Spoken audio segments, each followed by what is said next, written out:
RX 100 పక్కా youthful ఎంటర్‌టైనర్‌గా వచ్చిన ఈ movie Telugu రాష్ట్రాల్లో దుమ్ము దులుపుతోంది.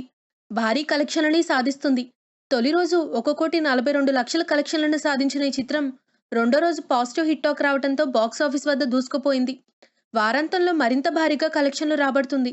ప్రేక్షకాదరణ అనూహ్యంగా పెరగడంతో థియేటర్ల సంఖ్యను కూడా పెంచినట్టు మూవీ నిర్మాత అశోక్ రెడ్డి తెలిపారు. తెలుగు రాష్ట్రాల్లో ఈ మూవీకి రెండో రోజున కలెక్షన్లు భారీగా వచ్చాయి. నైజాంలో 50 లక్షలు, సీడెడ్‌లో 12 లక్షలు, ఉత్తరాంధ్రలో 14 లక్షలు వసూళ్లను సాధించింది. ఇక ఆంధ్రాలో అయితే రికార్డ్ కలెక్షన్లు నమోదవుతున్నాయి.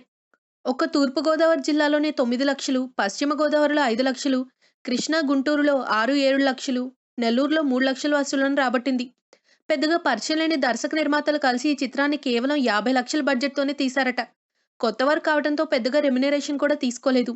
చిత్రాన్ని విడుదల చేయగానే పాజిటివ్ టాక్ రావడంతో 2 రోజుల్లోనే 2 కోట్ల వసూలు సాధించి ట్రేడ్ వర్గాలను ఆశ్చర్యపరిచింది. వారాంతంలో ఈ మూవీ 6 కోట్లకు పైగానే వసూళ్లు సాధిస్తుందని అంచనా వేస్తున్నారు. కాగా ఈ మూవీతో పాటు రిలీజ్ అయిన చిరంజీవి అల్లుడు విజేత మూవీ మాత్రం ఇంత భారీ వసూళ్లు సాధించటం లేదు. దీంతో చిరు, కళ్యాణ్ దేవ్ షాక్‌లో మునిగిపోయినట్టు తెలిసింది.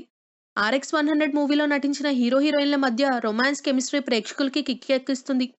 క్లైమాక్స్‌లో పాయల్ నటనకి, కార్తికేయ పెర్ఫార్మెన్స్‌కి ప్రేక్షకులు నీరాజనాలు పడుతున్నారు. వీరిద్దరిలో ఏమాత్రం ఒళ్ళు దాచుకోకుండా చేసిన రొమాన్స్ థియేటర్లలో హాట్‌ని పెంచుతుంది. విశేష ప్రేక్షకాదరణ పెరగడంతో శుక్రవారం మరో 60 థియేటర్లు పెరిగాయని నిర్మాత అశోక్ రెడ్డి తెలిపారు. ఆదివారం కూడా థియేటర్లు పెరిగినట్టు వెల్లడించారు. If you like the video, please like us and subscribe Tollywood Nagar.